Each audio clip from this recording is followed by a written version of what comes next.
अंतर्राष्ट्रीय राजनीति में इन दिनों तनाव अपने चरम पर है और इस बार केंद्र में है डोनाल्ड ट्रंप, जिनके हालिया बयान ने न सिर्फ वैश्विक कूटनीति को झकझोर दिया बल्कि अमेरिकी राजनीति के भीतर भी हलचल पैदा कर दी। स्ट्रेट ऑफ हॉर्मूज को लेकर ईरान को दी गई उनकी धमकी और अपमानजनक भाषा के इस्तेमाल ने स्थिति को और अधिक विस्फोटक बना दिया है।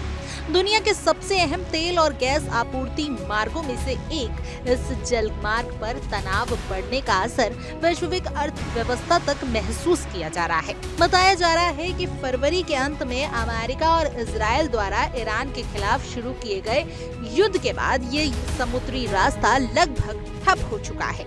इसके चलते अंतर्राष्ट्रीय बाजार में तेल की कीमतें रिकॉर्ड स्तर तक पहुंच चुकी हैं। इसी बीच डोनाल्ड ट्रंप ने अपने social media platform truth social पर एक विवादित पोस्ट करते हुए ईरान को चेतावनी दी कि वह स्ट्रेट ऑफ हॉर्मूज को खोले वरना नर्क में जीने के लिए तैयार रहे। उन्होंने यहाँ तक कहा कि ईरान के पावर प्लांट्स और पुलों को निशाना बनाया जा रहा है। एक ऐसा बयान दिया उन्होंने जिसे अंतर्राष्ट्रीय मानकों के हिसाब से बेहद आक्रामक और अस्वीकार्य माना जा रहा है।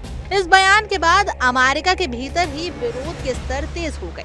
डेमोक्रेटिक पार्टी के वरिष्ठ नेता और सीनेट सदस्य च्यूक ने इसे एक असंतुलित व्यक्ति की बकवास करार दिया। उन्होंने कहा कि इस तरह की भाषा और धमकियां अमेरिका की वैश्विक छवि को नुकसान पहुंचा रही हैं और उसके सहयोगियों को उससे दूर कर रही हैं। उनके अनुसार ये बयान किसी भी जिम्मेदार अंतर्राष्ट्रीय अध्यक्ष के आचरण के अनुरूप नहीं है और इसे युद्ध अपराध की धमकी के रूप में देखा जा सकता है। हैरानी की बात यह है कि ट्रंप की अपनी पार्टी से जुड़ी माने जाने वाली नेता भी उनके इस रवैये की कड़ी आलोचना की। उन्होंने कहा कि राष्ट्रपति पागलपन की स्थिति में नजर आ रहे हैं और प्रशासन की जिम्मेदारी में लोगों को तुरंत हस्तक्षेप करना चाहिए।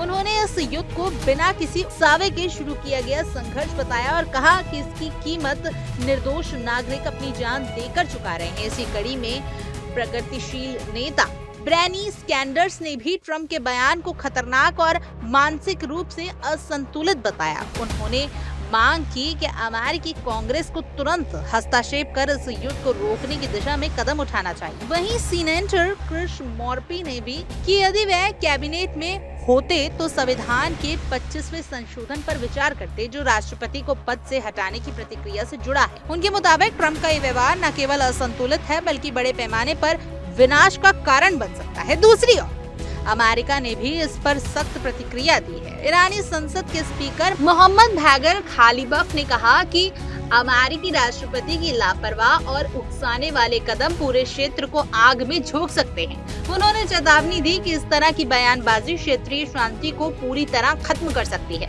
ईरान के राष्ट्रपति कार्यकाल में संचार मामले के उप प्रमुख ने भी स्पष्ट रूप से कहा कि स्ट्रेट ऑफ हॉर्मूज तभी खोला जाएगा जब ईरान को युद्ध में हुए नुकसान का मुआवजा मिलेगा। उन्होंने ट्रंप के बयान को हताशा और गुस्से में दिया गया एक अभोनीय व्यक्तित्व बताया और कहा कि ईरान किसी भी दबाव में झुकने वाला नहीं है। पूरे घटनाक्रम को देखें तो ये साफ नजर आता है कि एक तरफ जहां अमेरिका के भीतर ही राष्ट्रपति के मानसिक संतुलन और निर्णय क्षमता पर सवाल उठ रहे हैं, वहीं दूसरी तरफ ईरान अपने रुख पर अडिग है और इसे क्षेत्रीय स्थिरता के लिए खतरा मान रहा है।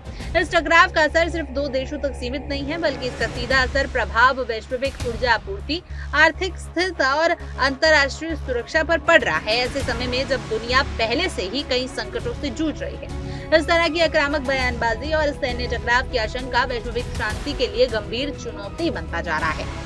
आने वाले दिनों में ये देखना बेहद दिलचस्प होगा कि क्या कूटनीति इस बढ़ते तनाव को कम कर पाती है या फिर दुनिया एक और बड़े संघर्ष की ओर बढ़ जाती है। बहरहाल आपकी इस खबर पर क्या कुछ राय है, आप हमें कमेंट करें और जरूर बताएं। और तमाम देश और दुनिया की खबरों के लिए आप देखते रहिए इंडिया डेली। देखिए इंडिया डेली 24/7 अब आपकी स्मार्ट टीवी पर। इंडिया डेली मौजूद है सभी डिजिटल प्लेटफॉर्म पर लाइव और लगातार। इंडिया डेली 24/7 हर दिन राष्ट्र को समर्पित।